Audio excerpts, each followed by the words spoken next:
Welcome to the City of Flux panel discussion.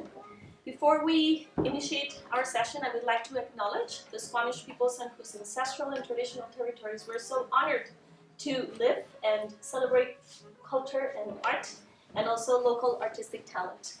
Okay, so before we start, I would like to also thank British Pacific Properties and Bryce Tupper here, the Vice President who's sitting here as part of the panel, because they are sponsoring this series, and with their generosity, we're able to expand in our programming. So thank you so much. Also, well, the City in Flux exhibit. This exhibit is part also of the Capture Festival. I don't know if you've heard of the Capture Photography Festival that happens now all over the Lower Mainland. So this year we created, this exhibition is actually coming from not our annual adjudication, but is actually an invitational exhibit that Carolina and I discussed, and we had the opportunity to check the content to see how we could create a space for dialogue and debate. So that's the result of like this exhibit. And we plan it to align with Capture. So the month of April, there's talks, there's exhibits all over the city. There's catalogs for you to grab one if you want to see what's happening all over the Lower Mainland. We also wanted to invite an exhibit that created opportunities to present provocative perspectives on change that generate discussion. So start the debate with the artistic reflection and use the artwork as our backdrop to initiate these types of conversations. So thank you, members of the panel, for joining us today. Some of you coming from all the way from Langley, like Nathan Pashal, or all the way from the Sunshine Coast, like Greg Bellerby. And they'll be introduced in quite a second. For now, I would like to introduce our artist, Carolina de la Cajiga. Thank you for providing this amazing content and this opportunity and for being with us today as well. So she defines herself as an illusionist, reinterpreter, and multidisciplinary explorer rather than a traditional photographer. She also bends engineer protocols and planners' minds to render these incredible photographs that some of them actually I learned, for example, the triptych that you see here in the backdrop took around 1,500 shots for her to come up with just 100 that were stitched together and overlapped. So all the float planes and everything you see happening here happened at different times, but she superimposed them. She no longer was able to take the same shot or the same panoramic from that same perspective because everything has been developed or fenced from the other side of the water. So this is really incredible to learn not only about the content but the artistry that's behind this type of artwork. Thank you, Juliana, and thanks to everybody here. I appreciate that if you're here, it's because you're interested in what is going on with our cities and what's the future. So my work, I have been working on this for about 5 years, and it has shifted. I started with the flaggers and the people working in construction that really called my attention that we see them in one corner one day and then the next day we go around and they are gone, and it's something in flux. We don't know who these people are, and you turn around and there's a big hole where you knew there was something, but usually you forget what it was, and then there's a tower and things like that. So what I try to represent is this shifting, this changing in our city. And one of the issues, well, permanence is impossible, otherwise we would still be in the Stone Age. So are we moving too fast? Are we building too quickly? Are we thinking in the future? Those are my worries. Will our children be able to stay here and continue living here? Will they have enough money with the prices escalating at such rapid pace? So these are the questions that I have, and I just represent them in my whimsical way. I have no answer, and I don't claim to know. These are the experts, and I am very, very happy that they accepted to be in our table, and they know about transit and regulations and developing. So thanks to all, and thanks to you for being here. That I was a gallery director and curator for many, many, many years. And I have a special interest in the relationship between art and architecture. So Carolina's work, in some senses, fits with my personal interest, and because she's both putting art and architecture together, but through the manipulation of her imagery. And like I say, that is that I've written several books on architecture.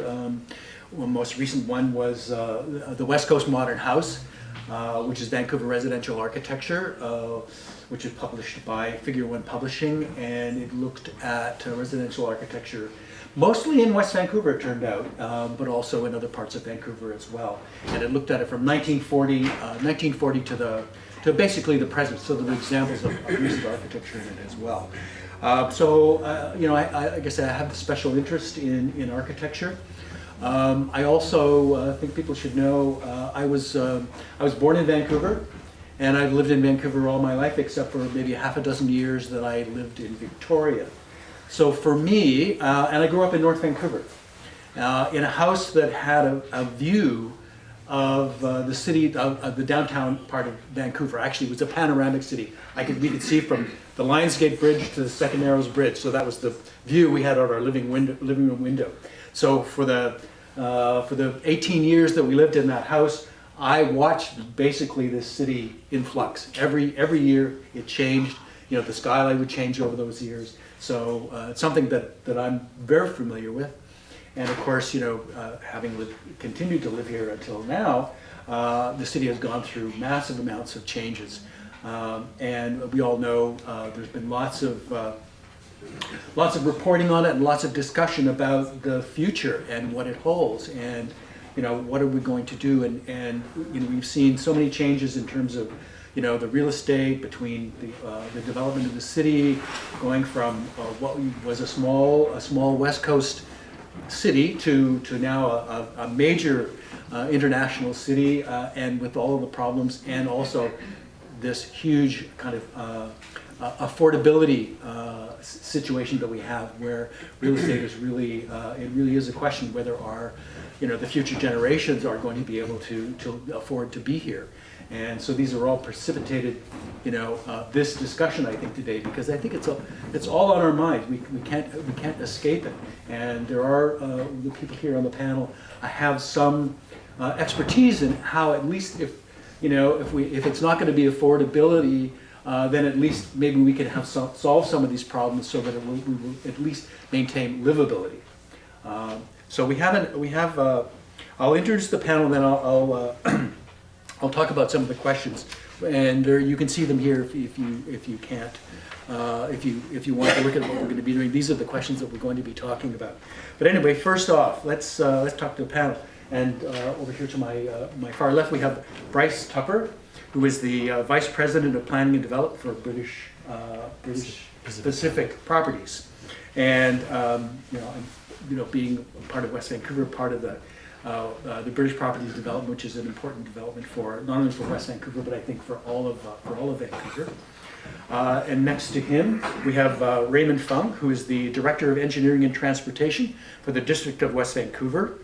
My notes here say he's an engineer, a walker, a cyclist, and a transit user, a driver and a photographer. And I think all of those things are certainly qualified to be at a panel like this to talk about some of the issues that we need to address.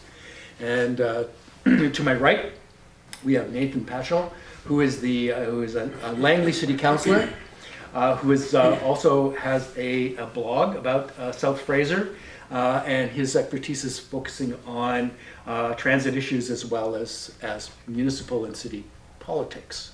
Yeah. And development. Exactly.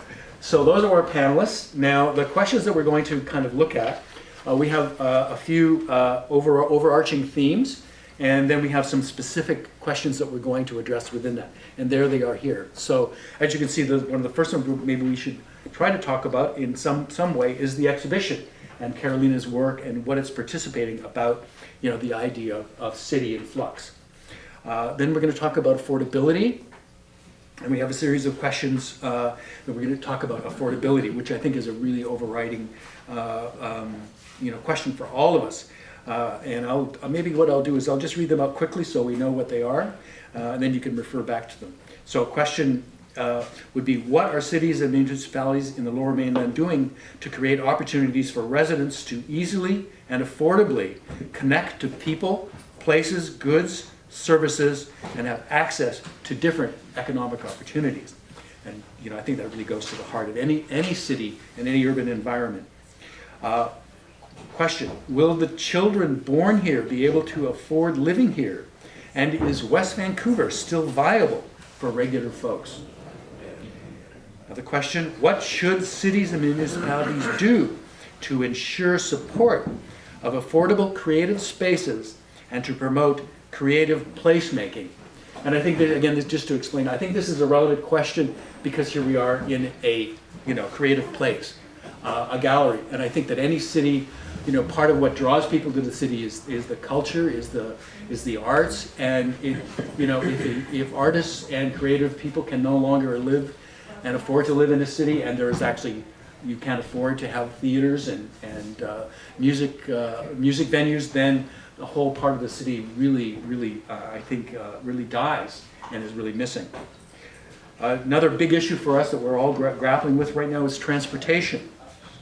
What are cities and municipalities doing to ensure that urban and transit development fosters a balance amongst social, environmental, economic, and cultural sustainability? Further, what solutions are being discussed and or implemented for today's transit and mobility problems? And again, what is the role of active transpiration, walking and cycling, and how this impacts on health and built form? And finally, the environment. How are cities and municipalities being made more resilient in the face of climate change? So that's kind of a big agenda, a lot of big questions. I hopefully will get a chance to maybe not get to everything, but I hope we will at least be able to have some discussions about all of these things, because I think they really go to to what it's like to be in the city today and the problems that we're having. I also would like to point out that Vancouver, I think, has because of its desirability, and because of the the problems that we have are exponential to this region. Other cities in other regions may not have such problems, but certainly Vancouver, because of its location and its natural beauty and its desirability, it really has created a situation where the problems here are more acute than in other places. So, thanks. And that being said, we'll start, and I'm going to open this up with our first question, which is about the exhibition. And I would like to ask one of our panelists if they wouldn't mind stepping forward and maybe talking about their reaction to the exhibit and what does it mean to you. Someone would like to start? Bryce? Yeah, sure. Thank you, Bryce. Yeah, no problem. Thanks, Brad. I guess when Juliana first asked me and BPP to sponsor this exhibit and partake in the panel, Ray and I were talking about this earlier. I think it's usual for property developers to kind of veer away from anything that might be controversial or kind of raise questions about the impact of what they do, and with the nature of this exhibit being about the city of Flux, perhaps that potential could exist. But I think probably more important is to be open to kind of the conversation about how we want to change, how we are changing, and so that's what I do at the company that I work for, and we've got kind of ambitious plans, and we're doing a lot to try to have conversations. So we can't really have enough conversations. I think when we don't have those dialogues, and that's when issues maybe arise within communities. So I really appreciate the exhibit from that perspective, that it tests us all to kind of look at different ideas and check them out. I think some of them are on different levels of kind of illusion or abstractness, that maybe look real, and some that don't look so real. But for instance, I know challenges maybe what we think about the waterfront and what should be. There's some unique forms there. What is right for up on the mountain toward where we work and stuff. I think. Pretty sure there's no plans right now for any houses on trees right now, so that might give people. I patented that, so. You patented that one? You have to come to talk to me. But also, maybe there's a good idea. To me, this one at the Lionsgate Bridge looks like maybe we're trying to add another deck on the Lionsgate Bridge. I don't know. Maybe some people would like that idea. But in any case, I think to me what it does is it kicks off a dialogue about what is change, what should change look like. Maybe even starts addressing some of the fear around what change is, and I think it gets into some of the answers about how do we control it so that maybe our waterfront and our mountains and the places that we love, that we can protect them and we do it in the right way. And so thank you I think that's what I get out of this exhibit anyway. So I'll let maybe Ray or Nathan talk about what they get out of it. Sure, I could another comment if you want. So one of the interesting things that struck me was the construction workers just over there. And we're having this conversation about affordability, and I was thinking to myself, are we actually building, and are those folks building themselves out of their own community? And you talked about people disappearing earlier today, and is that what's happening? Are we building ourselves out into a place where the people who actually built this community have to be moved somewhere else? And how does that play into both creating a local economy that's strong? And we can talk about transportation later and how that interacts as well, where you have to ship people in and people can't live where they work. So that's one of the interesting things for me that I took away from this is what is the interaction between this built form and the people that live in it. Well, I really love this exhibit. We were saying earlier, Carolina was saying about how she feels that we live in a paradise. And for people who have been here for a long time, they certainly understand what that paradise is like. And of course, there's a desire to keep it a paradise and to protect it. Newcomers to our region, they're also can see that this is a paradise, and so they're drawn to it. Urbanization is a global phenomenon, and I don't think even in Vancouver that we can be immune from that phenomena. And so when we take a look at this, in a very, very cheeky way, the artwork plays into our very fear of what could be here. You take a look at the iconic image of the Lionsgate Bridge, and here, you know, we see the condos going right up and right up into the waterfront, or to have high towers right at the very front of English Bay, and so on and so forth. And so I think that some of the things that we sometimes think that we have on our mind about the fears that we have about this region in a very sort of a provocative way, that she's kind of drawing us to address these things in a very visual way. Why don't we move on to the issues of affordability? And I'm going to open it up with our first question, which is what are cities and municipalities in the Lower Mainland doing to create opportunities for residents to easily and affordably connect to people, places, goods, services, and have access to different economic opportunities? I talk about that one. Nathan, would you like to start us with that? Sure, and I guess I should caveat what we're trying to do doesn't mean that we're quite there yet. But one of the things of the region's history is the Livable Region Strategic Plan, which came out of the 1970s, this idea of city in a sea of green. So in the 1970s, so I was told, people were getting very concerned about houses slowly marching up the mountains, and where I'm from in the south of Fraser, the disappearance of agricultural land, which spurred this whole concept. Now, as part of that, one of these ideas was that we'd create these nodes. And if you look how our region was actually built, it was built along streetcars and interurbans, which basically provided this fabric of these town centers. So the idea is we should create these complete town centers where you could work, where you could shop, where you would have recreation opportunities and connect them by high quality transit. So that's where we sort of started at. And if you look at the region, I think we've been relatively successful. So in the south of Fraser, for example, 80% of trips are internal. Most people actually work and live in the south of Fraser. I'm sure it's very similar here as well. So there's been some degrees of success, but we now have this, we've done such a good job now that we have to look at opportunities for different kinds of housing. So we've been really good at market housing. We've got a lot of market housing along the housing continuum. Housing continuum goes all the way from shelters to market, and in between you got rentals, you have subsidized rentals, you have supportive housing for people who need a hand.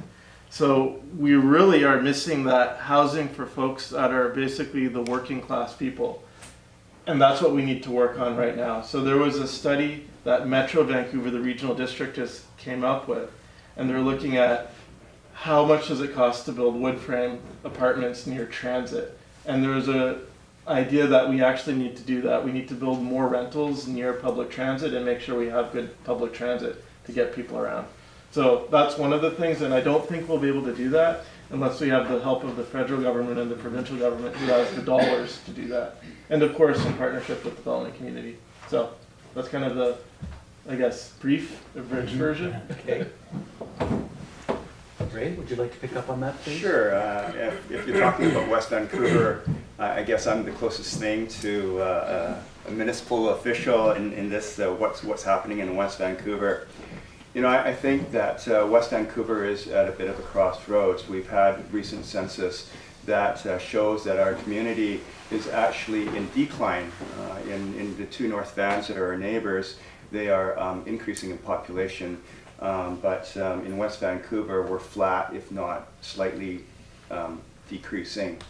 If you analyze the numbers a little bit more, the demographics suggest that we're quite overrepresented compared to a Metro Vancouver average in terms of seniors.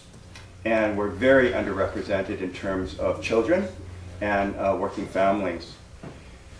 In terms of the linkage between housing affordability and transportation, really they're very much kind of linked. And so what we find in West Vancouver with the property prices being so high is that the young families are not able to actually live in West Vancouver, even if they might be working in West Vancouver. At this point in time in our history, we have a lot of aging infrastructure, and so as the housing stock ages and is needing to be renewed, even in terms of municipal infrastructure like roads and bridges and things like that need to be renewed, there's a lot of construction activity. Most of those construction workers do not actually live in West Vancouver. In fact, they probably don't even live on the North Shore. And so what we see now is a phenomenon where there's reverse commuting, where there's more people that kind of come across the two North Shore bridges in the morning than the population that goes off. And so if you think of teachers, hospital workers, care aides, electricians and plumbers, drywallers, most of the employment base that is needed on the North Shore is actually provided by residents that are off the North Shore. And because we don't have the full demographic that we really want in our community, those people are commuting, which adds to the traffic congestion. And so it's really a big problem. And I think what municipality is trying to do about it is, we're in the middle of an OCP process right now, but this idea of building a complete community, the idea of trying to build housing diversity and housing options that allows perhaps seniors to downsize into other forms of housing, and to also create units that younger working families can actually come. We're going to probably get into this question next about affordability, and I think the whole idea about housing affordability, what does that actually mean? And even the word affordable, I think real estate prices are such that I don't know what absolute affordability might mean, but the best that we can do is relative affordability. And so for sure, if you're comparing to a $3 or $4 million single family home, that a 2-bedroom apartment or a condo would be relatively more affordable. And so given the cost of real estate, what it really means for affordability is that the units are going to be smaller, and that you're probably going to have to go up in terms of density. Those things are very, very controversial, and this community is always changes very, very gradually. But those are some of the issues that the municipality is struggling with through their OCP process. I could actually just follow up on that. Speaking about OCPs and planning and affordability, I actually last night, because it comes up in my friend group, because, well, it's really hard to buy a place here nowadays, but it said it takes about $100,000 of income to be able to afford an apartment in Langley. So is that really affordable? I wonder, because that's a lot of money. The other thing, when we talk about affordability, I'm sure people like the idea of, we just need more density, a variety of housing types, supportive housing. I know as local government, people love that idea. And then we say, okay, we have an opportunity in your neighborhood for higher density. What do you think of that? And I can tell you, that really packs the council chambers. So how do we get from the idea of, we understand these are issues in our community, and how do we translate that? And I don't have the answer right now to something that actually is a win for everyone. So people feel like, this density is good, this is healthy for our community, and it's not going to have this detrimental impact on my quality of life or land value. Yeah.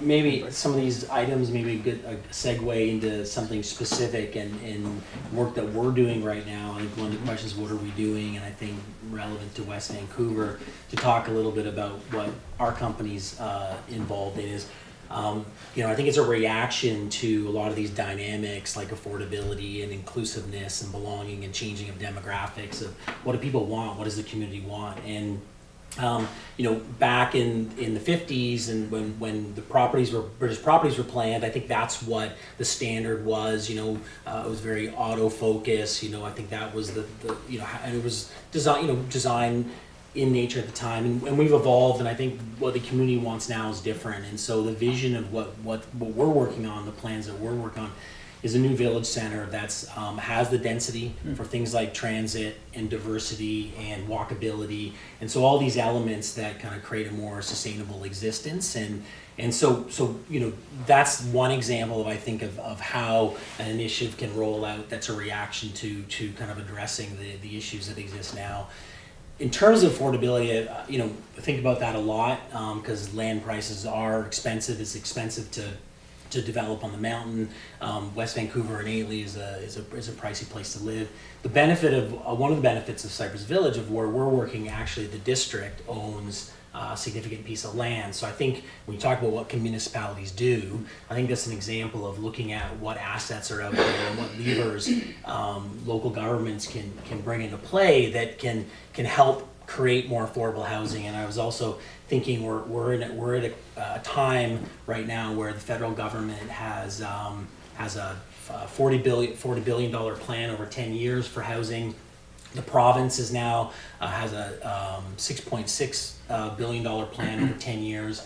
And so in terms of where that money lands, these are upper levels of government, right? So they're not going to necessarily get into building themselves necessarily. So they're going to be looking for partners. They're going to be looking for municipalities that have land. They're going to be looking for development partners that want to include components of affordable and rental housing into their projects. So, I think probably a lot of people would say that we're late to the game, that we've got a real acute affordability issue now, but at least for me, I look at the fact that those are big items that are out there, and when I think about the project that I'm working on, I think there is room for those partnerships with all levels of government, with the developer, to bring on construction types and housing typology so that construction workers can live there. We talk a lot about workforce housing so that the teachers that live in West Vancouver or work in West Vancouver can live here, and then there's a transportation connection to it. So, I think that people are thinking about this, and I think that there is good timing on this. Every jurisdiction is different and has different appetite for change, and that plays into it for sure, but I'm hopeful. I guess I'm trying to be an optimistic guy about where we can do and how we can, because I have it's the same thing. It's the same story. I've got little kids, and they're gonna live with me forever, right? Maybe they have to, but I'd like to give them the opportunity to maybe move out one day, I guess. So anyway, that's kind of my perspective on what's happening now to address some of these issues. Now, let's carry on with this affordability issue, and I just have a couple of things I want to address to Raymond and also to Nathan is, and maybe they can answer because they think, Bryce, you did a good job with that, because you do represent different regions, and in my mind, I look at West Vancouver and I think it's built out to a great degree, whereas Langley is not built out. Now, maybe that's my perception, but in some senses, is it easier thinking long-term development and how you're going to grapple with these issues of affordability if you actually have some room? And yes, you've got maybe some room, but not a lot of room, right? You can run into Howe Sound pretty quick. So I'm just wondering if maybe Raymond and Nathan could actually talk a little bit about the difficulties when you're already living in an older municipality. Well, I don't know. We're in a historic building back when there was a ferry. Before that bridge was built, which the company that I worked for built the bridge in 1938, and it was that the idea effectively was it was moving at the time West Vancouver from a very cottage-based type community where you access by ferry into more of a suburban bedroom community to Vancouver, right? And so at the time, and I don't know if everyone knows this, it was 4,000 acres of land was purchased from the municipality in 1931. With the I don't know if this wasn't your question, but I'm getting into a history lesson here. Was the idea was, and it was is we had to invest in the community throughout the Depression, create construction jobs. And our company has just been kind of slow, effectively, on and we're, I would say, geographically halfway through kind of the land holdings. But like I said, there's a fundamental shift happening. So there's one of the big moves, and just is not to go to Howe Sound. And there's been an Upper Lands working group that reported out a couple of years as like, why don't we take some of the density that was like over Horseshoe Bay and some of that land that's out there and move it into a village center, and it's at the first switchback of Cypress Bowl Road, so that we can create a community that, you know, has the density to support commercial and transit service and stuff like that. So I'd say, you know, largely you're probably right that we're getting to a point where a lot of the opportunities seem to be redevelopment type opportunities. We happen to be, I think, in one of those ones where it's unique that we're kind of on the edge of urbanization right now, and there's a desire not to go too far to limit what it is. And you know, we have a whole kind of way that we assess, and kind of when you're doing kind of greenfield type stuff, that if you make impact, that you got to be very sensitive about it.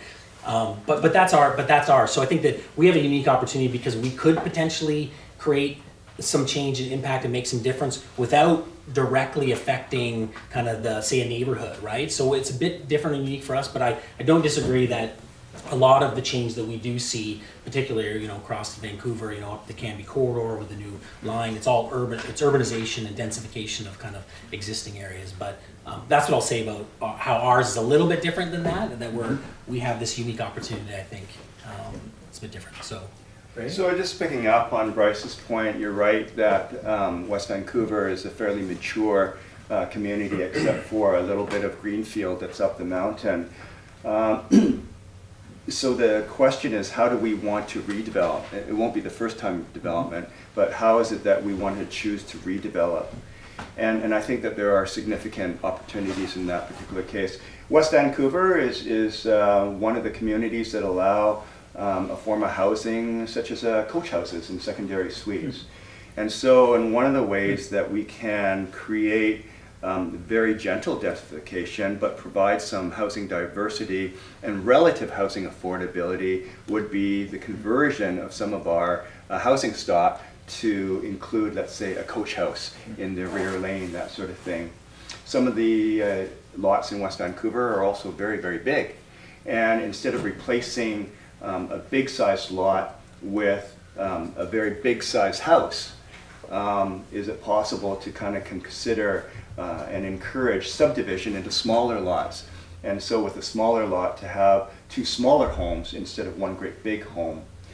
So there's opportunities like that. There may be opportunities to preserve heritage at the same time, where there may be a structure that is very significant historically in West Vancouver, and but to incentivize the retention of that heritage housing by allowing some density bonusing to not only to revitalize and restore the heritage property, but include like a garden suite or a coach house in the back on the same lot in order to kind of create housing opportunities. We're going to need to look at this in creative ways. That's the only, and only a little bits at a time. There is no magic one bullet that's going to solve all our housing needs, but movement on a number of fronts. Great. And Nathan, could you? So there's actually two Langleys, just like there's two North Vancouvers. So I'm a councillor in the little donut hole in the middle on 10 square kilometers. So we're actually in our third generation of redevelopment. So it was first farms and farm town community. Then it was, we actually had apartments that were built in the 1950s. And we had our first generation of sort of suburban development there. And now we're just going through sort of development once more. So I think that it's a similar challenge you have in a community that's an established here. You have to be cognizant of the residents that are there today and what their visions and values are. If I said you're going to put a tower, well, not that you could, in a very established single-family neighborhood south of the Nickel-Nackle, I can guarantee you I wouldn't be elected. So you still have to navigate that. I think, I'm not speaking on behalf of the township, but they have one area where they're redeveloping, but we're bound by the Agricultural Land Reserve. We're bound by the U.S. border, and we're bound by the Fraser River and Surrey. So I think it's all redevelopment, which is very exciting. I think you can do a lot more creative things, and I think humans work best in constraints. So when you're redeveloping, you actually can do I think you can do a lot more exciting things than just building cookie cutter townhouses on the side of a mountain, pretty much. So yeah, I'm excited. That's why I ran. I think there's so much opportunity, so many things. And from a infrastructure thing you kind of touched on, our infrastructure was all installed in the 1950s and 60s, and they built it for about 50 years. So if you're doing the math, we're kind of due for replacement. So in my community, we have, I would venture to guess, probably $40 to $50 million of water and sewer that we have to replace. Now, redevelopment is nice because you can, as you redevelop, you can replace those lines. But if you're doing like other North American communities and you just keep on sprawling out, all of a sudden your central cities decay just because you don't have you have no money to pay for the infrastructure. So if I was a politician in Calgary, I'd be concerned. That's all I have to say. Very good. And Caroline, anytime you feel you would like to comment on anything, I want to learn from you because you're the ones that you're are welcome to into join know. in, and then you just But the only let me moment know. is like, you should look at my triple decks. The triple You decks. can multiply They're them. around the corner here. Yeah. Yeah. The triple decks. It's making space right now. Yeah. Yeah. Yeah. But it's interesting to know because I think that all of us, have are guilty of ignorance in some sense of not knowing, certain things. Like we were discussing earlier about Langley City, the kind of issues that are the big issues in Langley. Well, it was kind of a shock to me to realize that those are your issues, which are homelessness and drug addiction. Yep. Are the two things in Langley City. Whereas I wouldn't have imagined that. Somehow I still feel like it's a kind of country city with those problems are more localized in downtown Vancouver, downtown East Side in particular. We all know the situation there, not in Langley. So education is also part of what I think is really important to understand that, what you think regions have or their ability to do things, they may not be able to. Like you say, your restrictions are, agricultural land, the river, the border, and those are even goes back to me saying, oh, you can build out, you've got lots of room in land. Well, you don't, right? Obviously. Yeah. So, or you have restrictions. Well, I think the interesting thing about our region is there is a lot of things that we can share amongst each other, and we may think that we're all special snowflakes, but we actually have a lot in common that we can share. And I think the cool thing about our region too is we're not one big city, so it allows people to have that very local discussion on how these issues, which affect all of us, can be distilled at a local level to something that's a little bit distinct, I think. Because maybe, we all have to deal with affordability, but maybe how affordability looks in West Vancouver is different than affordability looks in the city. Yeah. Langley. And I'm just going to, again, continue to kind of delve in a little bit into this question of affordability. And Bryce, I think you did point out something about the initiatives that the government is having in terms of trying to address, and not just the provincial, but also the federal government in terms of housing, in terms of affordability. That is a big issue for them. I just wonder, where does the responsibility lie to have affordable housing?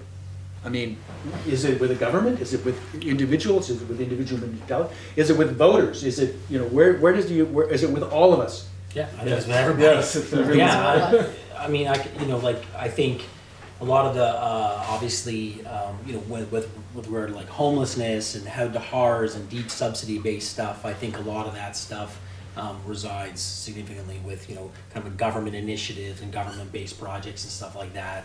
On the project that I'm working on as an organization, I mean, we've historically built larger homes on larger lots. That's what the history of our company is. That's changing right now. We're getting into apartment buildings, right? We've got our second apartment building was approved last Monday. The average unit size is 1,400 square feet. So I think Ray talked about I think diversity of housing as a development community. Like we're getting into a whole host of different types of market housing projects that I think can attract a whole bunch of different groups of people. We can look at different tenures like rental. We can look at different construction opportunities like wood frame is cheaper than construction, different specs, all that stuff. So I mean from a private perspective, I think there's a whole host of things that we can do, right? In terms of what we can bring. And then being open to partnerships too. So, there's another example of projects, often, and I'm sure it's in Langley too, there's policies to, instead of taking a community money contribution in cash, so which is usually based on the value lift of the land. So if your land gets increased in price based on new density being added to it, then there's a value, the majority of the value is usually taken as a community by the cities themselves. And oftentimes that can be taken as cash and reinvested somewhere else, or elements of those projects can be subsidized rental or different kind of subsidies. You have a question here about creative spaces and placemaking. I think, so it's partnerships with the development community, with the government, to take the benefits of development and reinvest it into the community, into different kind of housing and spaces and community, like whatever the community needs. And then I think leveraging on some of the other dollars and I think that's what municipalities have been having to do over the last probably decade. Well, this has been pretty acute, but now with the other levels of government, I think the opportunities are just more, and then we'll see maybe bigger projects with more focused housing in different regards. So I think everybody has a responsibility personally. Well, and Metro Vancouver actually did a whole report on affordable housing and the continuum and the agencies involved, and it is just mind-boggling. It's probably more than on my hand, the amount of government organizations to get this done. But you tapped at municipalities' roles, I believe. We control zoning, we control development, so we can do a lot of work around how we get market housing and maybe below market housing that could be subsidized, but I don't think we could get to the level that we need to alone. Because I couldn't go to you as a developer that's private and say, I would like 70% of your units to be affordable. I don't think the math would work on that, but we can still work together for things like 10% of housing you do something on. I think that I'm really excited about the federal program in the regional district. I know they're trying to get this together and all of us singing from the same song sheet so that we can come as one voice to the feds, and I believe we will, saying, hey, this is what we want as a region. I don't know if the folks here know, but Metro actually is an affordable housing provider already throughout the region. They have the infrastructure in place to be able to do this. So yeah, we'll see what goes on with the federal government, but I think we have the groundwork in place here to be able to take advantage of that funding when they start turning the tap on. And I just further again, because we have a little time to do this. I mean, it's such an important issue. And I'd like to say, it also pose the question: what's at risk if we don't work together to find some solutions to the affordability? What are we going to lose? What's the risk? What's the downside of not being able to really come to terms with this? Well, I think, it's particularly acute, I think, for a community like West Vancouver, because people can already see or fear that it may be headed in that direction if we're not able to wrap our heads around this. Then West Vancouver will continue and then perhaps become exclusively an enclave for extremely rich and wealthy people. And with a certain segment of that population as well that look to real estate as an investment and not necessarily for shelter.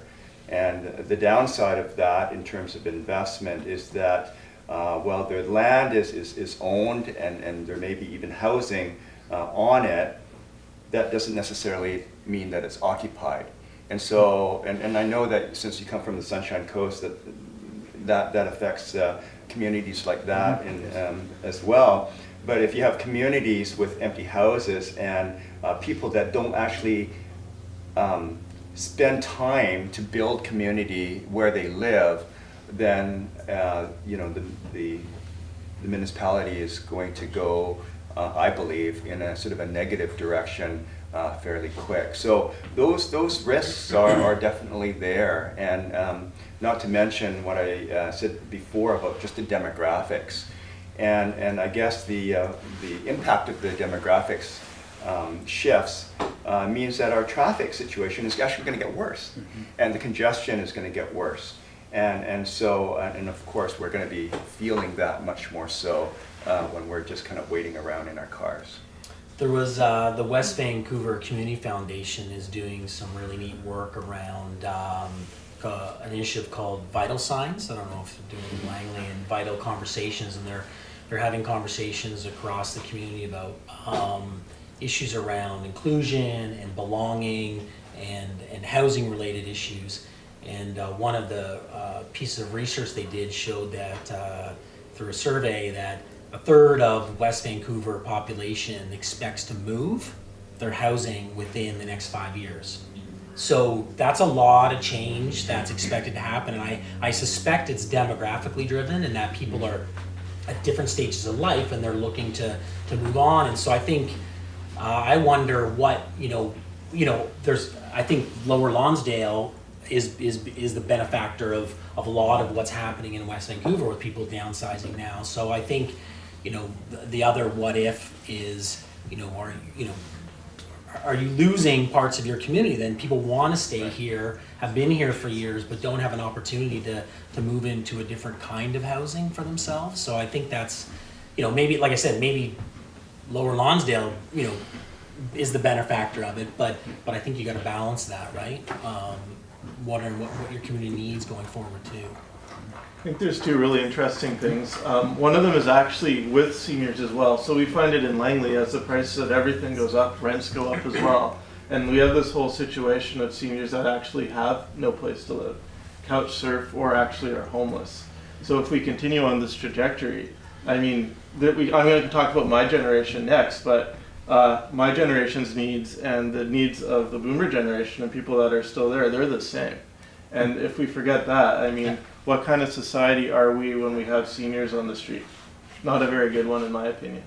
Another thing we have to look at in my generation is jobs. And so for me, it's hard to actually get people to work in Vancouver because they're like, well, gee, I could make $120,000 here in Vancouver and basically just be eking along, or I could go to Calgary or Kelowna and make $100,000, and now I'm actually having a good quality of life.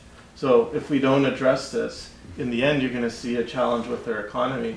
And this isn't just made up. I think if you look in the San Francisco Bay Area, they're having the same challenges, just what we're having now 10 years ago, and they're seeing people leave. So I think if we don't address this, it's a problem for our economy, it's a problem for people's quality of lives and health. So, I mean, this is we're at a very important crossroads here right now, I think. Great. But I think that maybe that leads into what we have here is our question number 4, again, along with affordability. And as I say, this question for me kind of is really relevant because, we're talking here in an art gallery, and we're talking, around an exhibition of artworks, and and personally, being worked in the arts for most of my life, it's very close to myself, and that is, what should cities and municipalities do to ensure support of affordable creative spaces and to promote creative placemaking?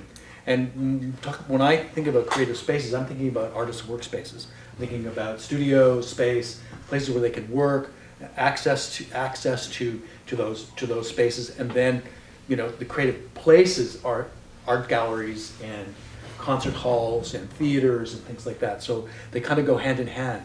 I think those things are very important to allow people to create, because you need to have a place to live to create and not have to worry about making your ends meet. So Now, is the City of Langley supporting what you're suggesting? The Performing Arts Center, I'm trying to get that one through, yeah. The artist space is something that we haven't worked on, but I just know Vancouver's had success with that, and it may be something to look at in other municipalities.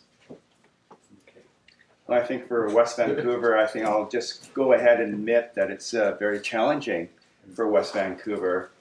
If you think about arts communities, they usually start in sort of very gritty industrial spaces because artists, can't afford other spaces. And then through occupying those industrial spaces, some really great works come out of that, and places get reimagined and transformed. Well, in West Vancouver, we don't have any industrial spaces at all. And so where are the cheap studios are going to be when you don't even have any industrial lands in the municipality? So I want to admit that it is very much a challenge. Now, I guess what West Van has going for it is this environment. You think of the great number of artistic people that reside in our community. We have a really great environment. I mean, Gordon Smith living out here, and in terms of connection to the mountains and trees and the natural environment, that's where our artists and our poets and our writers get inspiration from, is in that particular environment. And so we need to find a way of keeping the art in West Vancouver. We have a number of very senior artists and who are looking to continuing their legacy and looking at the West Coast modernist movement in terms of architecture. We have such a wealth of either buildings or even plans, drawings, and art. And I think one of the aspirations of our artistic community is to build a museum where we would be able to house some of that, so that it doesn't get destroyed and it doesn't go to, say, Toronto or Seattle or other places. And so around here, there's a plan to restore the Ferry Building Gallery here, to expand the Ferry Building Gallery. It wasn't meant to be it wasn't originally conceived to be a gallery. And for people who frequent this place, you know that there's not actually even a public washroom in this little space. And so there's plans for it to be expanded. And then there's also along the waterfront here, maybe just a little bit over, that we would look at some sort of a community arts facility here on the waterfront. We know that the Silk Box and the Music Purse are very much loved facilities here on the arts, on the waterfront. But those buildings are old, and it's not flood-proofed. It's very close to the water, in danger of flooding. And so there's some desire to increase the presence of arts here on the waterfront, and that's part of the municipality's plans. Yeah, I guess my thoughts, I mean, Ray started talking about kind of the Ambleside waterfront area as kind of a hub for art in West Vancouver, and I think it was a couple of years ago that there was new policy and plan created for that to reinforce that. So I think the municipalities play an important role of kind of galvanizing a lot of those ideas and the community in a vision of what can be. And there's challenges with historic places, but I think West Van, in my experience, has a good connection to the arts community and celebrates it pretty well. Through functions like the Harmony Arts Festival, which brings in a lot of all kinds of artists and booths and sell. So I think that they create kind of opportunities for that, which I think are great. With regard to, as I think about other opportunities and where maybe us as property developers can play a role, I think are things like public art, right? I mean, that's in the community amenity contribution that can be otherwise direct. So whether it's space or actual physical art, I think Vancouver's got a fairly robust public art policy and program that if you want to enter into that you could have, you could engage with some artists that way. I think space is important too. There's childcares and other community-based spaces are often results of good, I think, development plans that come out. And so, why not creative spaces? Why not gallery spaces? Why not spaces that support the arts. I think it's an important kind of genre that's got to be looked at. And it's interesting. I mean, from a private developer perspective, when we're thinking about something like Cypress Village that I mentioned in the community, it really doesn't take a lot of real estate to create kind of that community and that energy that actually, disproportionately provides much more of the community. Like, you can create a lot of residential-based units, and you can do, but putting aside some space for important elements like that a community that really are these community hubs, I think, it's beneficial to us, right? Like it's good planning, it's good works all around, and it makes a better existence. I think that's, we're all kind of strive for that. So I think there are things that we can do. I mean, of course, I'm focused a lot on the partnership side with the municipalities, but that's how I see it anyway. And maybe a question to you two, and then also to Nathan. Carolina. Oh, I just wanted to reinforce to talk about the Harmony Arts Festival. I think this is a great program that brings in people not just from the region, but it's famous all around Metro Vancouver. And it's something portable, basically, because you don't need so far. You have the tents in the summer, and you have all of these crowds, which bring income to the community, and then everything goes. So I hope it becomes more physical for a lengthier time, but it's a great festival, and it has been running for almost 30 years now. Yeah, that's great. It really is. And I was going to sort of say, I'm not sure if West Vancouver has any kind of a bonusing procedure for development where you can get airspace or get density bonusing for community services. So that's for you, and also if Nathan, I'm not I talked about DCCs and CACs and density bonusing, sure. But you probably have to West take on that. Vancouver at this point, we recently struck a public arts advisory committee. That might be one of the recommendations that come out of it. In some municipalities, for example, they set aside a certain, by policy, a certain percent, let's say 1%, towards public art. At this point, we don't have any enshrined policy, but those things are being looked at by the Public Arts Advisory Committee. And what about a density bonusing for community amenities? Similar thing, there's not anything enshrined in policy.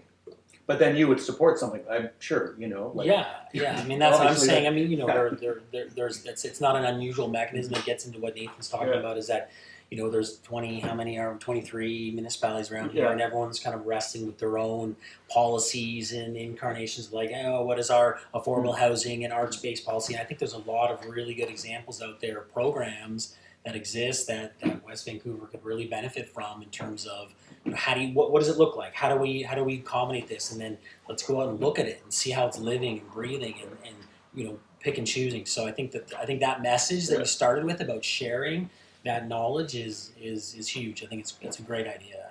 And every community has some interesting programs depending on the needs, and you can almost pick and choose because it's always, for me, it's nice when you can say, hey, those people have been doing it successful. Right. So, if you wanted 3-bedroom apartments, that's something that has come up. We can look to New Westminster and say, well, they have a pretty good program in place there.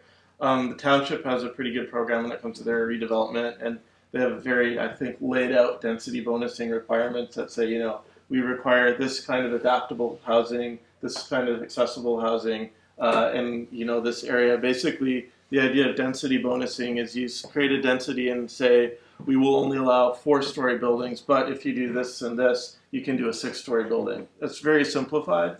That works in communities where there's growth occurring. In communities that are slow growth, though, that wouldn't necessarily work.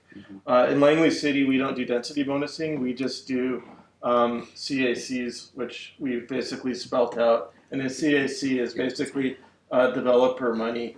But some communities like the City of Vancouver, you negotiate every single thing so that it can tie up a development, which raises the cost of development.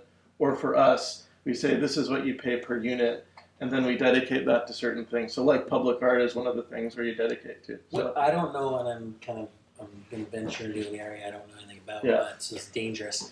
But in Lonsdale, in the new gallery, I know that it's kind of, there was an endowment for the gallery space down there, but I imagine the Polygon Gallery. Polygon Gallery.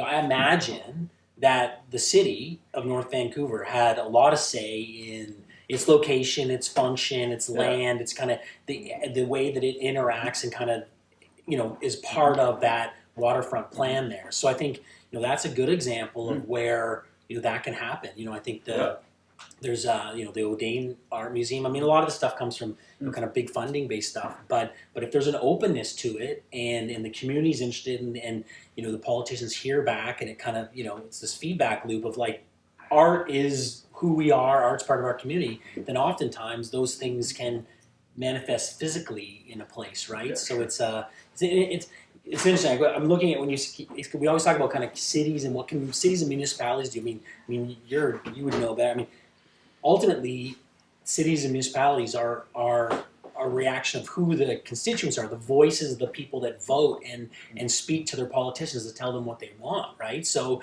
it's a lot of it's about what the community wants to do. How does the community want to support different policies to make things happen, right? So obviously it happened in North Van and Whistler, and it's happened here to a certain extent, right, with the waterfront plan and stuff. So I think it's the basics are there, right, for it to succeed. I think. Great. Okay. Well, let's move on to our next topic, which is transportation. An important one, I think, and again, one that we're as our municipalities are growing, and we are facing with major transit and congestion within our city that needs to be addressed. As I say, having grown up here, lived all my life here, I know that I've seen the changes very physically in getting from one side of Vancouver to the other, or getting from now when I come from the Sunshine Coast, I have to go through Horseshoe Bay and across the Ironworkers Bridge and over, or going across the Lionsgate Bridge and again, and then you're still nowhere. You're still in traffic in the city or Burnaby or it's just everywhere. And again, I have to apologize, but not apologize. But I'm saying these questions are always like, what are cities and municipalities doing? But then you do kind of represent that, so that's where these questions go. So what are the cities and municipalities doing? And this is a complicated question. I apologize. To ensure that urban and transit development fosters a balance among social, environmental, economic, and cultural sustainability. Anybody want to tackle that one? Well, I guess as you're the transportation guy, so Director of Engineering, I need to maybe say something. But before talking about what we're doing, maybe I can set a little bit of context. Bryce and I were just talking before this about just pointing things out and looking at the value of education. West Vancouver, great community, goes from the ocean all the way to the mountains. It's got some topography challenges, punctuated by lots of streams. And as a result, the way that the municipality has developed then is such that we have fairly good north-south connections, but we don't have very good east-west connections. Besides Ambleside and Dunderave, really we don't have a well-developed network of grid streets. And the way that we've dealt with the topography is to build, say, windy cul-de-sacs up in the British properties or in Caulfield. And because we don't like going over creeks. Creeks, they're environmentally sensitive areas. You need things like bridges to cross them. Bridges are very expensive. And so that's the pattern of development that we've had historically. If you take a look at an aerial photo of West Vancouver, you'll really notice that the only two east-west routes are basically Marine Drive and the Upper Levels Highway. So that is, I guess, the setting for our transportation movements. And I think it's helpful to understand that when we're talking about traffic congestion and why there's so much traffic on the Upper Levels Highway. It's worse than it ever has been before, and that sort of thing. Because there's only really two east-west routes. And one of them, being upper levels highway, is actually a numbered highway as part of the provincial highway system. Highways are usually meant for intercity travel when you're going from Whistler to Vancouver or Squamish to Burnaby. And so we've actually appropriated the highway for actually just local use. And even if I expand it to the North Shore, if you're going from Caulfield to Lynn Valley, you're probably using the highway. And so that's problematic in that the Highways Ministry would suggest that, well, you're clogging up our highway because you don't have a fully developed road network to permit your local trips. And that is definitely true. So to that, we have what we talked about, the housing affordability and how there's been a rise in commuters because people who work on the North Shore cannot live on the North Shore. And so you add that traffic now onto this particular background. And that's why now there's actually more people from south of Burrard Inlet that travel over, say, the Second Narrows Bridge to the North Shore in the mornings than there are from people in the North Shore leaving to go to south of Burrard Inlet. The traditional pattern as a bedroom community had always been in the mornings, you leave West Vancouver, you go to Vancouver, and in the afternoon it's the reverse. Well, now that's changing. And so I think what municipalities are doing about that is that we need to be committed to building complete compact communities. And so, for example, we were talking, I think, at lunch about the K-Meek Theatre. If we develop local programming at the K-Meek, and we have productions and the orchestra coming to West Vancouver, then that maybe is a way of reducing our dependency on going to Vancouver for arts and entertainment, or even for shopping and restaurants. And so I think one of the municipality's desires is to have more of a compact and complete community. The other areas, as we talked about already, is in terms of redevelopment, and is there something we can do on the housing front in order to have people living closer to the place that they work. And that's very much a very controversial and a very difficult thing, challenging thing, but it is something that we need to grapple with. On Monday night when Bryce's development was going up for development or approval, it was also when council was considering sending the development proposal at the corner of Taylor Way and Marine Drive to a public hearing on the former White Spot site. And it's taken a long time, but council advanced that on Monday night to go to a public hearing. What I hear from a lot of people is, how could the municipality conceive of sticking 2 towers on the most congested intersection in all of West Vancouver? Well, I get that. But if we accept the fact that Taylor Way is actually a part of the provincial highway system, Lionsgate Bridge is part of the provincial highway system, then the thing is that, well, could you say that we should stop development in Squamish? Because really, a lot of people are commuting from Squamish to work in the city now. Almost every car that comes from Squamish is going to end up at the intersection of Taylor Way and Marine Drive. And so another way of thinking about it is that the corner of Taylor Way and Marine Drive is actually probably the best served location of all of West Vancouver for transit. And so, you know, there's another perspective that suggests that if we put density right there in that location, that in fact it will encourage or has the greatest chance of people not to be dependent on their car. It's better that if they live right at that intersection, let's say to get to Vancouver, it's a lot closer than if they're saying coming from Horseshoe Bay and winding up at the same intersection. But because of the proximity, we don't think about those developments in Horseshoe Bay or up the Sea to Sky corridor as adding to that particular problem. And so we need to build the housing closer to where transit is provided, and then we also need to increase the housing types. Anyways, I could go on a long time. I'm curious, would you consider doing that development without parking? Yeah, so that is a great,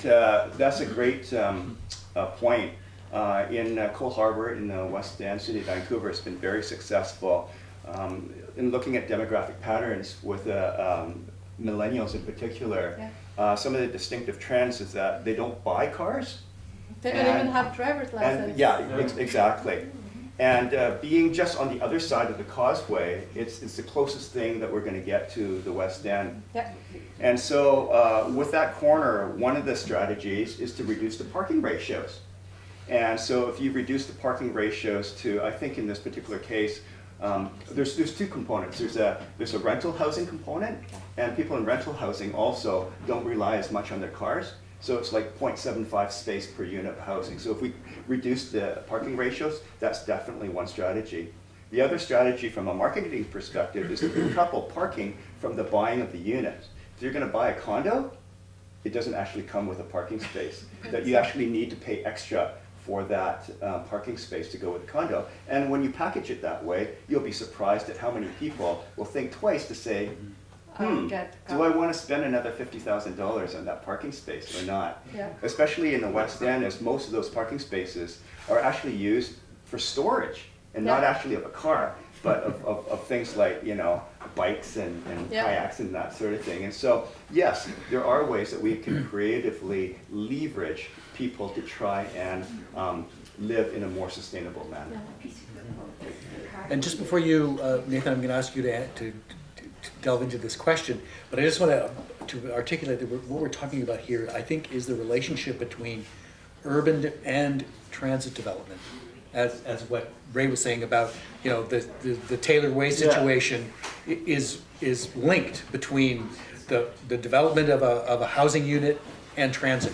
Yeah. And I'm thinking about what maybe you could make sure that you kind of Well, look at that aspect for it. there's a whole bunch of stuff that was said there, and I think I'll use the millennial one because that was an example. I actually got rid of my car probably 10 years ago, and I don't own a car. I don't want a car. I think it's a waste of money. But so that's a demographic thing going on there. And in cities where you have a diverse enough transportation system, you can use car sharing for those opportunities that you need it. Examples of success. In Surrey, they actually reduced the amount of parking required for housing near SkyTrain. So that's, I don't like using Vancouver because I hear from my residents, well, we're not Vancouver. So using Surrey, I think, is a good example. Another good example is New Westminster. So they've really densified their downtown core, made it walking, made it vibrant and alive. Now, do you think they've reduced their parking there? They've actually sliced their parkade. So there's only, I think, a third of it left now. They reduced Columbia from 4 lanes to 2 lanes. So this is what happens when you build density. People think density actually increases congestion. It actually reduces it. And I said I wouldn't use the City of Vancouver, but I will. In downtown, there is less traffic on downtown roads today than there was in the 1960s. So 1960s. 1960s. Wow. That is real measurable stuff. So that's what happens when you build these sorts of things. And one of the things that you were touching on, it's really, we used to think about how do we get people fast from point A to point B. Now we're actually thinking about how do we provide access to people for jobs, access for recreation, access to shops. And when you think that way, you design very different cities. Yeah, so for transportation for me, when we talk about the plan that we're working on now with Cypress Village, often, you know, one of the first questions is, so are you going to build another bridge? Are you going to build a third crossing? We built the first bridge in 1938. Are you going to build another bridge? And I guess the cheeky answer is that if only the people of West Vancouver used the bridge, then we'd be fine. We wouldn't have anyone else. I think to Ray's point is that there's a lot more people kind of using the bridge. I think the other reality there is that there's likely no space for another bridge, or I'm pretty sure Vancouver wouldn't be open to a proposal for another bridge, and then where would the cars go anyway? So I think it gets back to this idea of public transit, and I use the word public because I think it gets to this equity issue that we're talking about with housing too, right? Is that public transit means it's publicly accessible, and you can get to places that you want to get. So when we think about the village, there's other, we're thinking about it in a couple different ways, but first from a kind of a diversity of land use perspective, so that people don't have to leave if they don't want to leave, right? So if you want to go grocery shopping, if you go into the restaurant, if you're going to recreate, if you want to visit, like, you create a compact community where people can walk and cycle as kind of a first priority, and you can keep as many of those trips in there. And maybe it's other amenities, it's childcare, it's schools, it's community center, it's creative spaces, so that you do that. But when they do need to leave, you have public transit, so it's accessible to whoever wants to use it, and they can get readily to where they want to go. And so the metric that actually we're starting to talk about when we're talking about this new community that we're looking at is non-auto trips, right? So it's not necessarily about what's the percentage of transit trips, or it's about non-auto trips. How do we kind of switch the paradigm? And it's not a war on cars, right? It's not a war on cars. It's providing opportunity to choose a different trip because it makes more sense and you want to do it. It's more convenient, it's more affordable, and it fits into your lifestyle better. And so that's kind of how we're starting to look at it. So I think that there's a lot about that, I know I've heard Ray talk about this before, is that really a good transit plan really can't be separated from a good land use plan, meaning it's about kind of like concentration of people, destinations and origins of who's coming from places and where, and so I think that all feeds back into kind of the social elements of how we live, and economic, everything, right? It's all kind of part of the same thing. So anyway, that's how we're kind of thinking about kind of the transportation planning in how we're working. Very cool. A lot of people feel that the solution that we need to go on is to increase capacity of our infrastructure, and but adding capacity has never actually worked.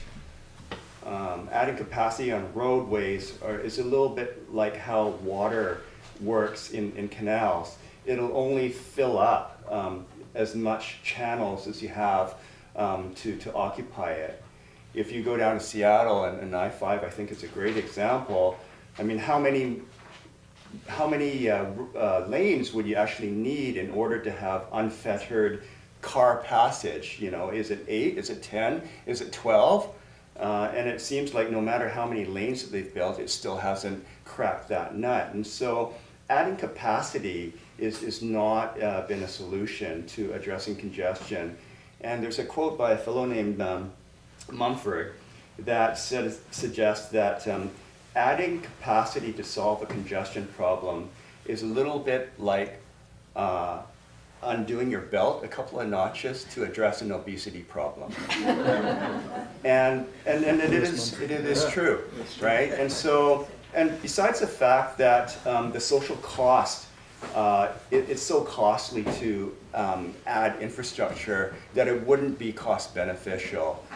We have many competing demands in this province: healthcare, education, and the billions of dollars that it would take, for example, to just build one crossing. For what? Every single car that goes through Taylor Way and Marine Drive ends up at the corner of Denman and Georgia. And the last time I checked, the City of Vancouver has not decided to build one additional new road. And so having another lane, another bridge, would basically just displace the storage from Taylor Way to the Causeway, because there's only so much throughput that you can put into that corner of Georgia and Denman. And so it's a really hard thing to do, because people feel that, some people feel that we can't allow any more density until we do something about the infrastructure. But I think that the reality is that in order to implement some of these transit solutions, we don't have enough population, and in fact we have to have much more population before we actually make some of those alternatives viable. It's nice to think that we could have a SkyTrain extension to the North Shore, for example, but our population here on the North Shore is greatly lacking. We would need to intensify our population quite a bit more before you could make some extension like that cost effective. And so we're in a transition right now, and someone said we're at crossroads as to what this North Shore wants to look like and the decisions around it. But we need to increase some of those things before the transit becomes easier and more viable. And I think, we had a second part of this question was, what are things being discussed or implemented for today's transit and mobility problems? And that's sort of what you're kind of asking that question, to be sure. But again, I mean, this is, in particular, I'm thinking of West Vancouver as well, is because, well, you've got, one bridge here and one bridge over there, and then that's it. I mean, you're not gonna, as you say, get a SkyTrain or a tunnel with a subway.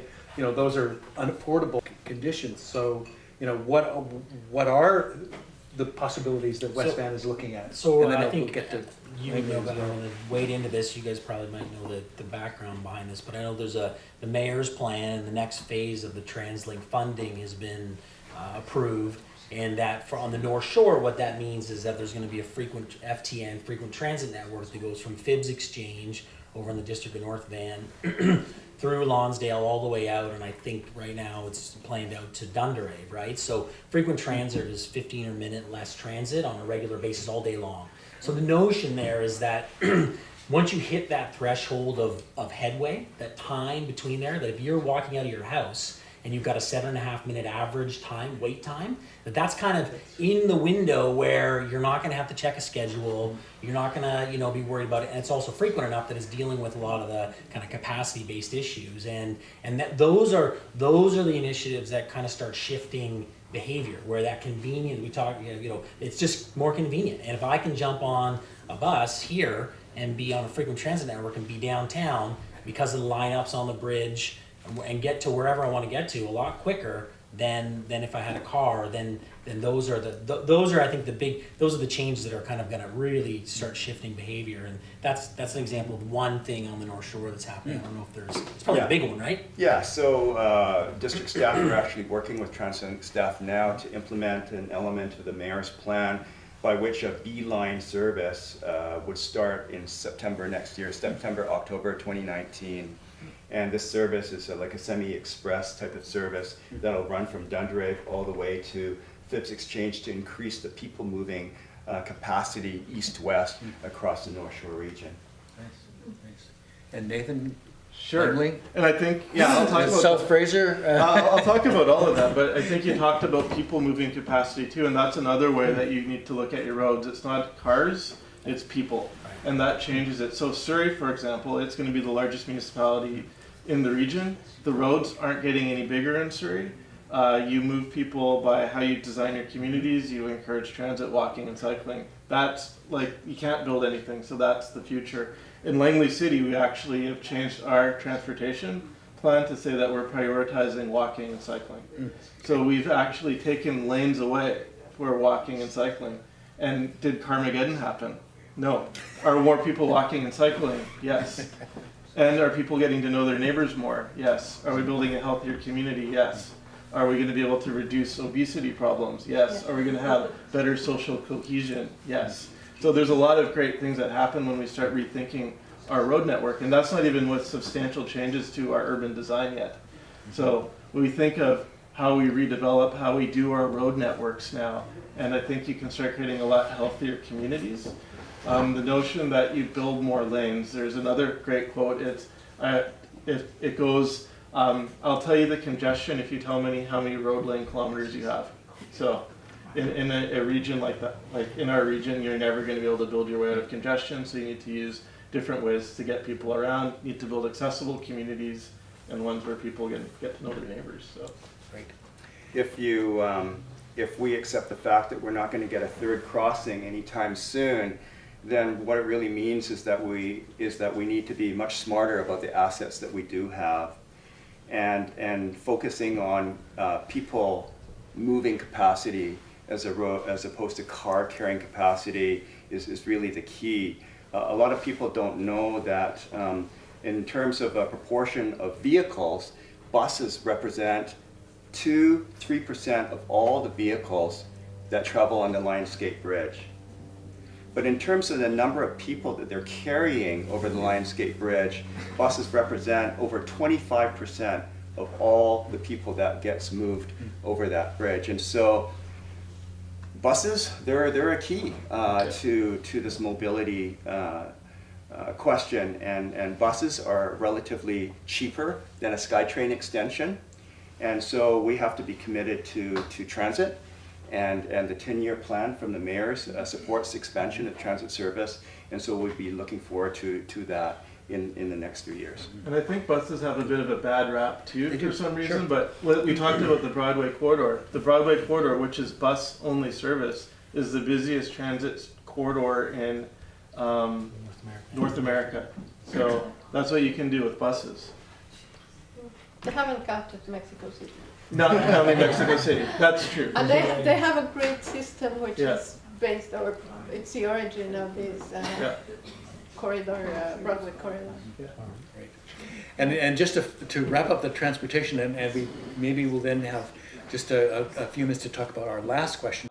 Basically, when it comes to walking and cycling, that's how you get rid of a lot of the social problems we're seeing in our society today. So we know that there's a problem with seniors' loneliness. We know there's a problem with people that just are obese because of how we designed our transportation network. And we know that generally people don't know their neighbors anymore. Well, it's all tied into built form and how we built our transportation network.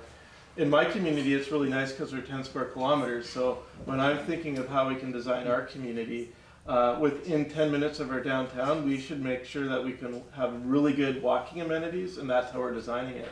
When we look out to the next tier, which is about 10 minutes on a bike ride, well, then we need to make sure that we have a really good cycling facilities that connect those neighborhoods to our downtown core.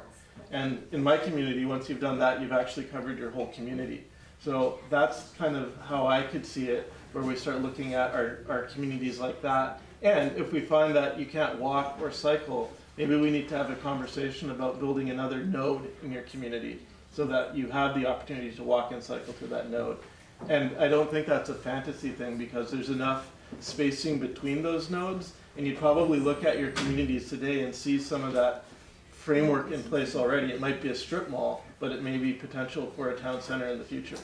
Sure. I think in planning, there's like the 400 meter circle radius, and then there's the 800 meter, and it denotes like a 5 or 10 minute walking distance.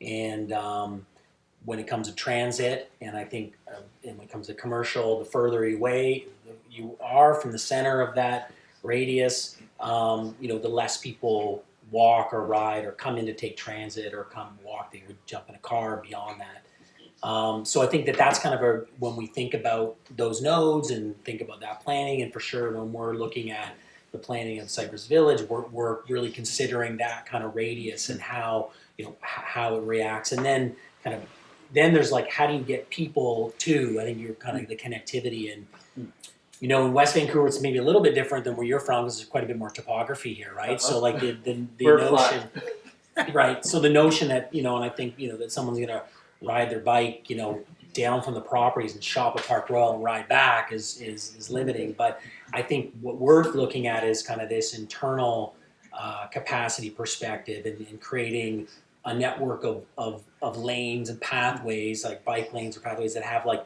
a reasonable grade. So, when you get up to like 7-8%, and I know this because I have kids, and if you try to ride, you start losing them at about that, you got to keep, and, I think it's 5% is the accessible kind of ramp slope for, wheelchairs and accessibility. So, there's limits to these things when you work in a kind of a grade challenged scenario, but for sure we're looking at that, because I think that gets back into this idea of non-auto trips. If you can maximize or optimize the walking and the cycling based on kind of proximity and these radiuses and what's there for them to connect to, and then the connectivity of all of it, then that's the first thing you can do. And I agree that those should be kind of the priorities, and at least all those social and environmental benefits you're talking about.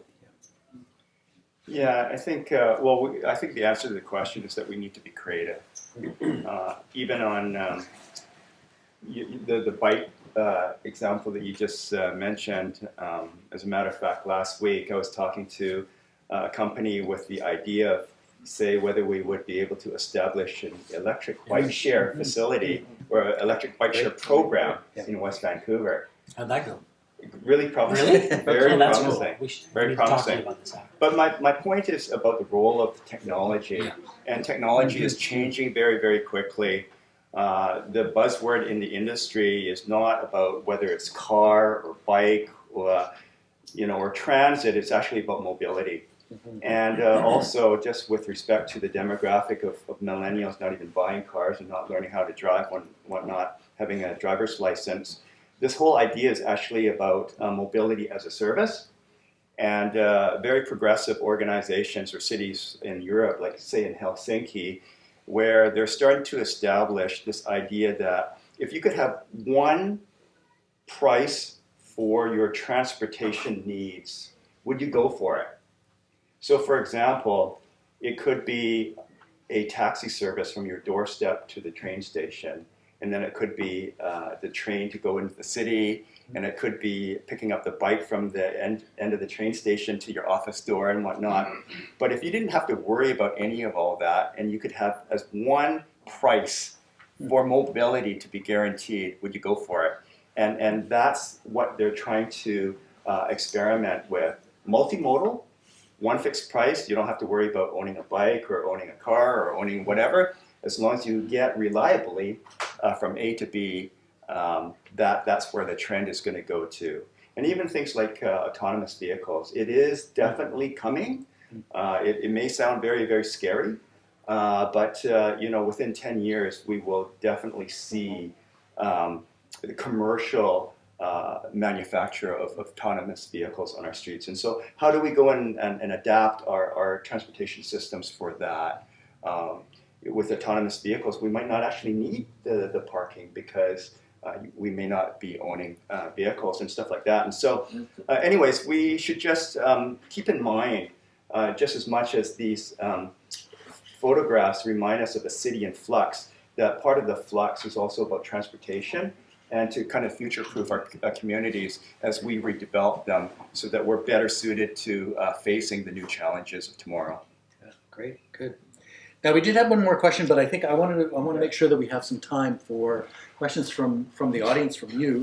Hi, I really enjoyed your discussion, and I was thinking of all the benefits that Nathan kept enumerating about density. And it brought to mind an article I just read in the Vancouver Sun earlier this week about a phenomenon called YIMBY, which means yes in my backyard. And it's a fairly new idea, and it seems to solve a lot of the problems, and maybe West Vancouver would be a good place for that because bring more people, more kids in schools, less cars, seniors as a senior community, and isolation would be reduced with more people, less cars going over the bridge. It just seems, do the panel members think that YIMBY is a good idea for West Vancouver? And I should add, I live in Burnaby, so I don't have the best idea. Government, local government is I guess supposed to be representative of the constituents. That's in a particular riding, and they're going to probably make decisions reflecting on what they hear, right? And oftentimes when you have potential fearful change, the voices that are heard are ones that are worried, right? They're maybe afraid of something affecting their lifestyle, or they're afraid of what change might bring. And so I think that goes to kind of Ray's point. I think about continual education and dialogue about what it means and why are we doing it.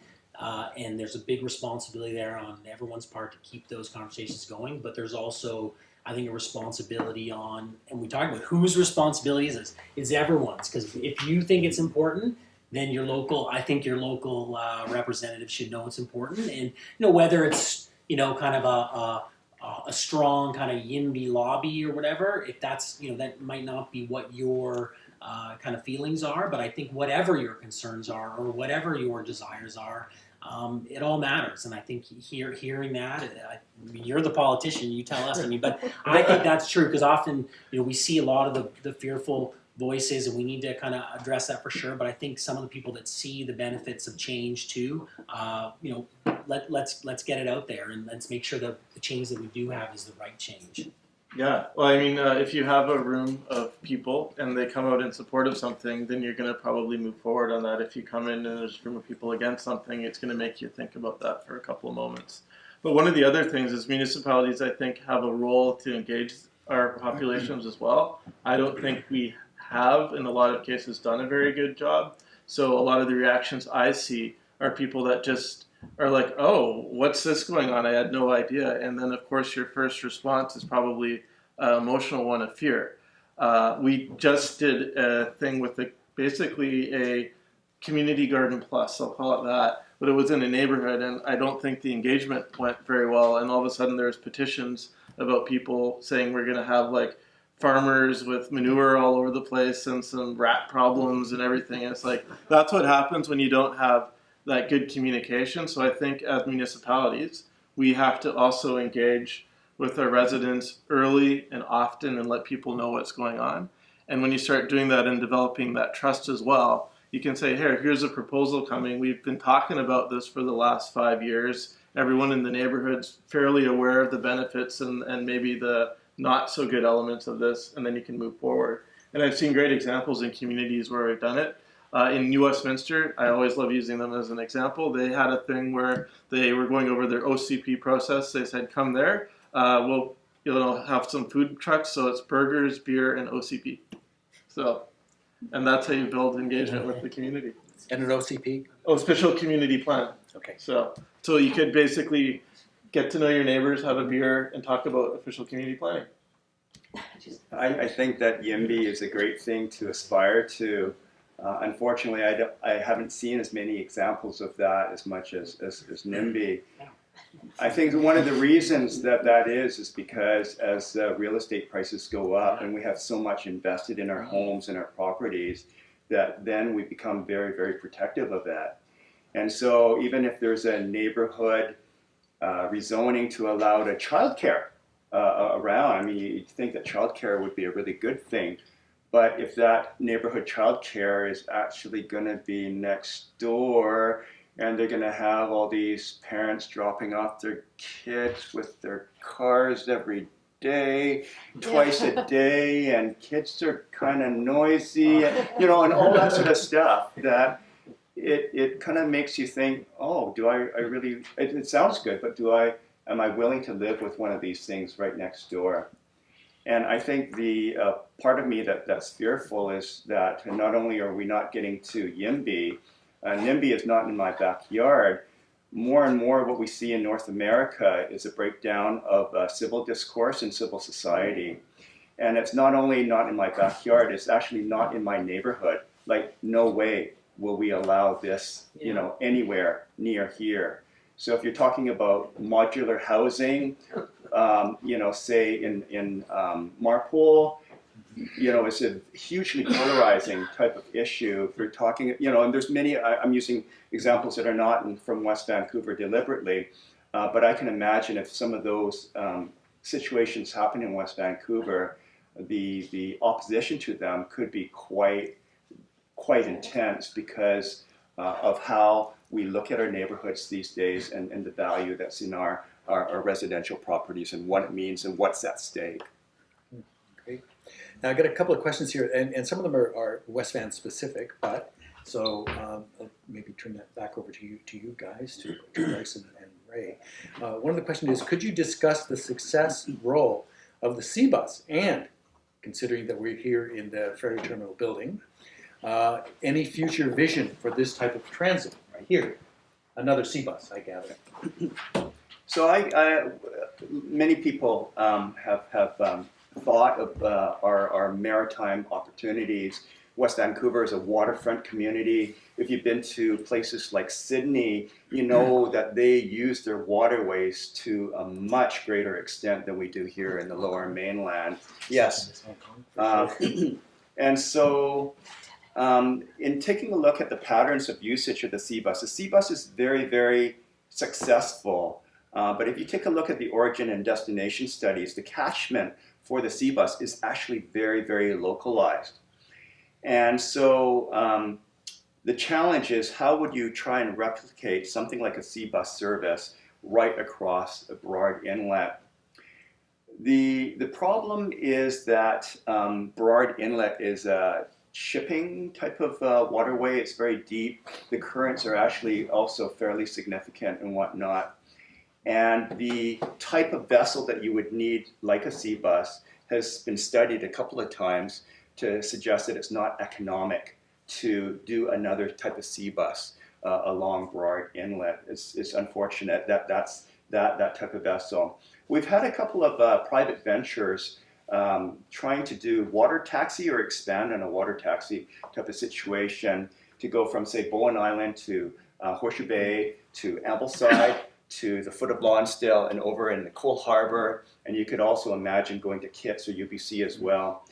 Unfortunately, those two private sector initiatives both went out of business because they just couldn't make a go of it in terms of encouraging people to use that particular mode of transportation over the car at a price point that was competitive with that.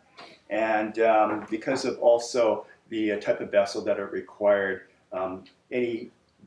any further investment was just uneconomic to try and get a vessel that would operate over a wider body of water. And so, but having said all that, I think that there's got to be a solution somewhere. It just seems natural that if our cars get more clogged with cars, that we would try to use our water. We just need to continue finding a way of how to make that possible. I would think that if you were able to implement something similar as to what Helsinki is doing, like one price for everything, then people's minds would totally be open to that option. And maybe, Nathan, I've got a question for you. Okay. And that is, will self-driving cars eliminate personal car ownership and parking lots? Self-driving cars will be taking people to destinations on a continual basis. So there's a lot of things in that question. So the first one is, if everyone has their own personal autonomous car, you actually create more congestion than not. So it'll actually be worse. I think in the worst case dystopian future, everyone would have their own autonomous car. Congestion would be horrible, and they'd just be driving around all day when not in use because we don't want to build parking lots. So, that was something. So the car on its own would just be driving around? Is that what you're saying? And that is what a university professor was saying at the Innovation Week that I was just at. Now, I think in an ideal situation, and interestingly enough, to have the shared sort of service, I think you need to have a multimodal transportation network in the first place. So if we had good transit, walking, and cycling, then I think you would see shared use autonomous vehicles around as another transportation option.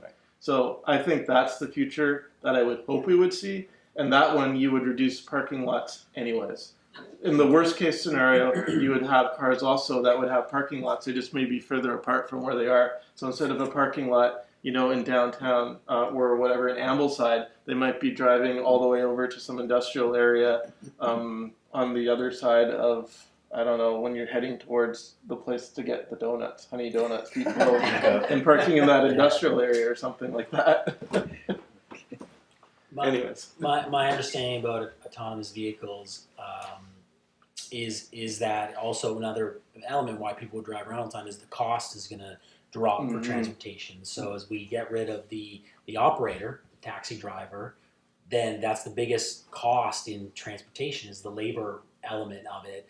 And of course, as soon as automation comes in and less accidents or no accidents happen, hopefully, is insurance goes down as well, right? And then electricity is also cheap compared to gas. So the cost of operating these vehicles are going to really drop. And so one of the dystopian, like you said, type futures is this idea where getting around is free. That's nothing. I can go. So everyone's, people are working in their car. They don't mind an hour and a half commute because they can go in their car. Or, the Amazons of the world don't own buildings and warehouses because they just drive around in these trucks and the public roadway is their storage area, their office, right? It's kind of their mobile office space. So I think what that, to me, what it means is, there are, the cost could be better because it could be more, we talk about equity, it could be get people to places they need to be in cheaper ways, and it could be fair in that regard. So, but what it says to me is that stuff is coming, and we need to harness it and think about it for sure, but it doesn't change kind of the direction I think that we're talking about now and head in terms of prioritizing things, planning places and cities that are walkable and livable as well. And then it's going to come down to some real tough, like, policy-based things. There's a whole congestion pricing initiative happening now in the province that the provincial government's looking at exactly pricing kilometers of or bridgeheads or whatever. So I would suspect that there would have to be some kind of deterrent for that reality to exist. Yeah, I think that is, I mentioned how topography was a challenge for West Vancouver, just even in terms of building roads. What we need is, as people have already said, a multimodal type of situation.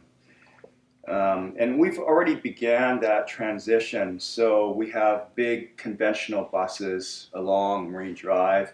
We'll even have articulated buses with a beeline coming in. But to go through the neighborhoods, that type of vehicle is not the most appropriate transit vehicle. And so that's where we kind of use these shuttles, the community shuttles.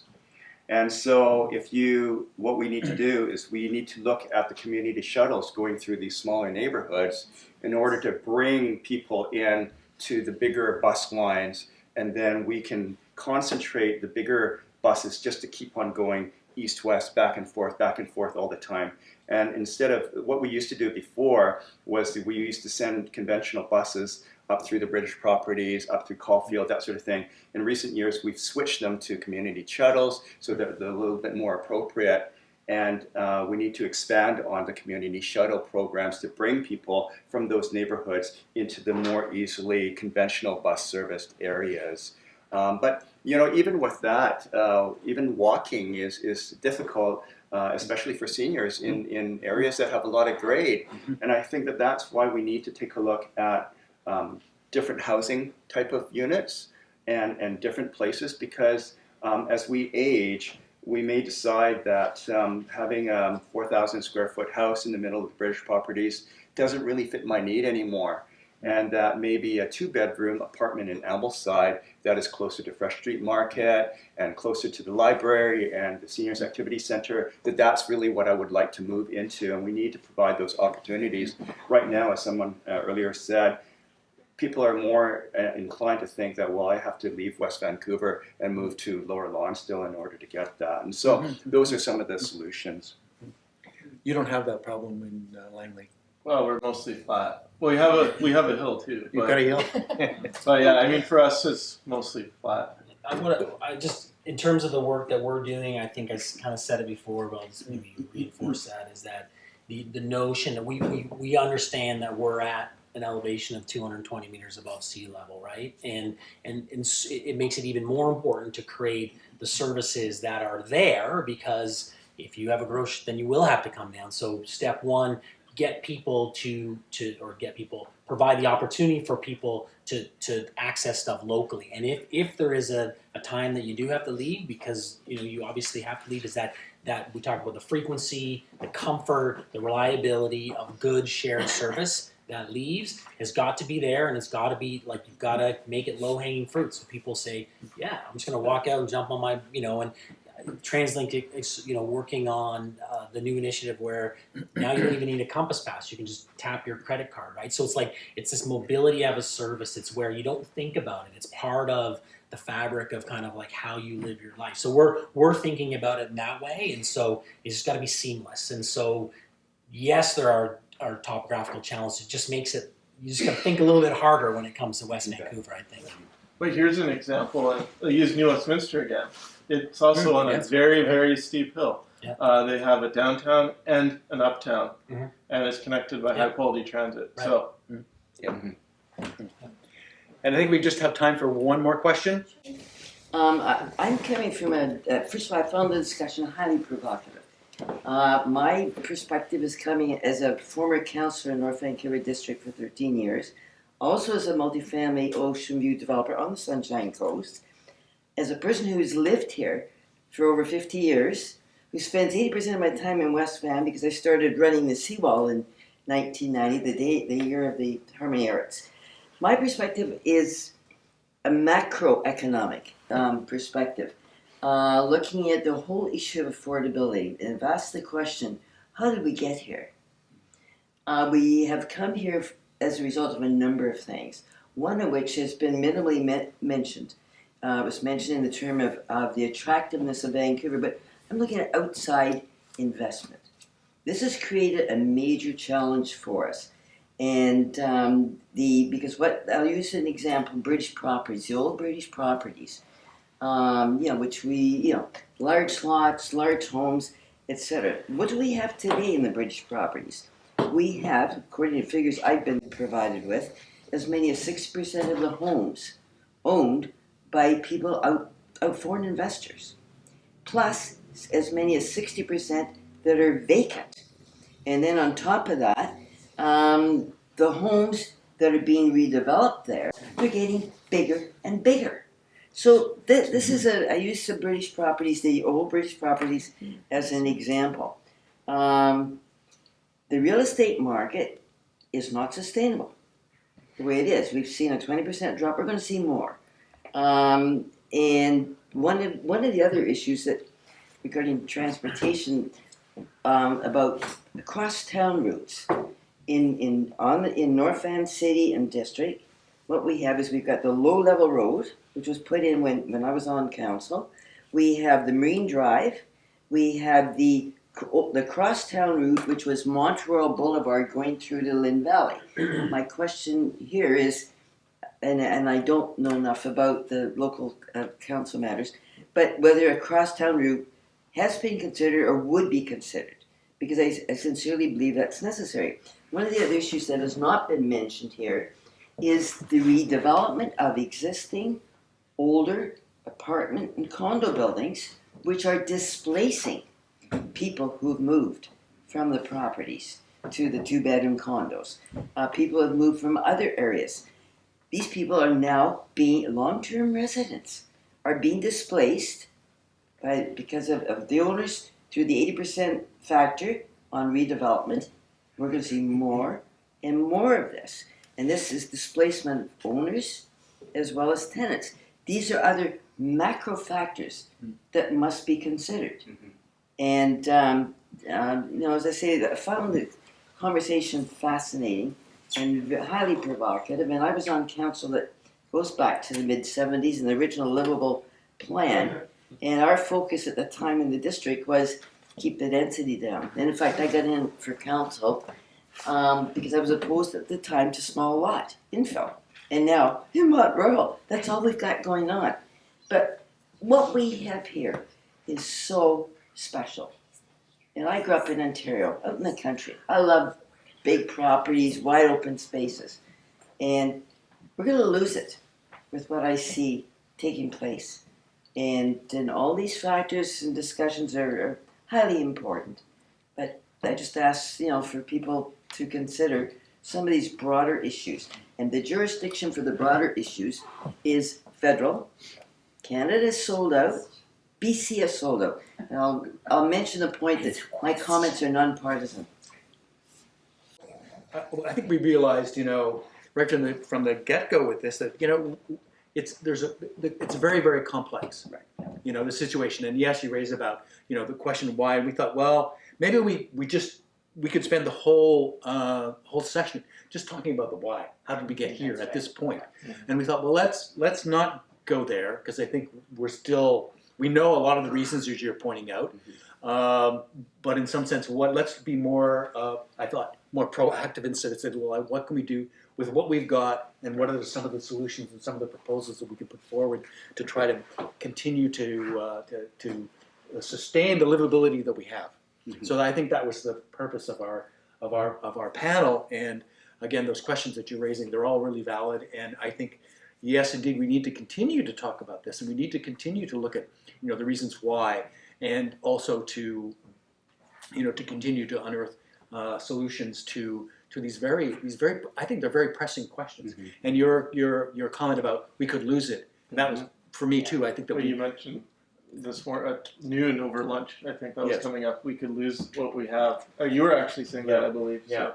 Carolina, Yeah. is that, and that is it is important. And see, again, for me, for someone who was born here, lived here all my life, it's a precious place for me. I haven't wanted to live anywhere else. I could have, but I wanted to live here because of what it has to offer for me as personally. So we are invested in it, all of us, I think, and we all need to continue to find solutions and to talk about it. So that's my 2 cents. If anybody else would like to price, No, I was going to say, I mean, I mentioned earlier on that I was optimistic with some of the kind of higher level government programs, in terms of the funding that are coming in to address real supply and housing in a certain kind of market segment. I think, coupled with that, both the federal government and the provincial government, no matter where your kind of politics lies, I guess, has addressed, I think, some of the other potential, and I think it is very complicated and multivariable in terms of the issues, but there are a number of different avenues that are being kind of used to address it with regard to tax evasion and fraud, things like that. I think the federal government's playing a role in, in terms of the provincial government's put a whole host of kind of tax-based measures in to address, I think, some of the concerns that you're doing, like the funding I mentioned earlier. I think a lot of people say, how did we get here? Should we have reacted a little bit earlier? I think that's always hindsight, right? Hindsight's always 20/20 in that regard, but. I mean, I don't think you can live here without feeling it, right? In every respect. I mean, everything we do, like the work that I do, all of us, but we're all here for a reason too, because it's beautiful and people want to move here, and we are a nation of immigrants, and there's projections of they're not. I don't think the federal government's turning off the tap on immigration, and so we're going to have to address these issues. Immigration-based issues, foreign investment, demographic change issues, kind of all in the context of affordability. And I see some movement in that regard. And I want to play a role with guys like Ray and the municipality and trying to tackle it, because I think it is important. So there's not one single answer. Do this and then you'll be good. I think and that's the whole bit. Everyone's got to be vocal and give their 2 cents, because there's a lot of great municipalities with great ideas, good people with different thoughts, and it's contextually appropriate. So we've all got to be part of it and have conversations about cities in flux, right? Quick last comment by Ray and Nathan. Well, I was just going to say that it is a very, very perplexing type of problem.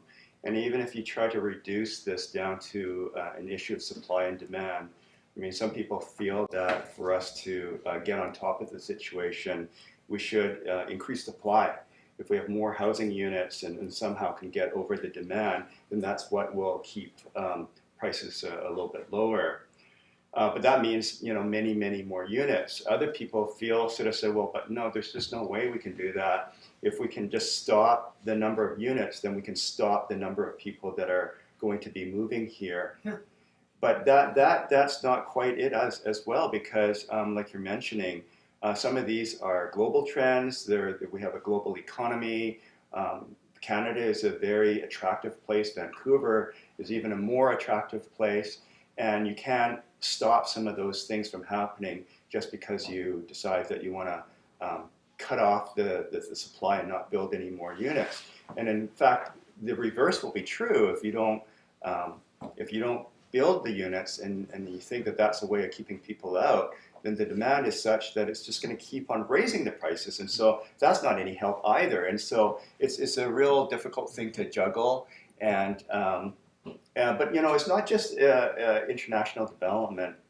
I think there is a general trend towards urbanization, away from small towns, away from rural areas, and into more urbanized metropolitan areas. And so even without as an added layer of the foreign investment, we would be facing, to some extent, some of these problems already. Yeah. Last word to you, Nathan. I think the good news is we've had a lot of conversations about this in our region over the last little while. Other regions have gone through the same issue, so we have toolkits available. I think we now are at the state of we know what we need to do. It's now just doing it, and I know that's easier said than done, but at least we've, on like the 12 steps, we've identified the problem, and now we can move forward. So. Thank you so much. And again, thank you, and I would like to thank my fellow panelists, and Carolina, I want to thank you especially for creating the opportunity by creating these great works for us to precipitate this conversation and bring us all together. Thank you, Bryce, and Ray, and Nathan. And again, thank you for coming.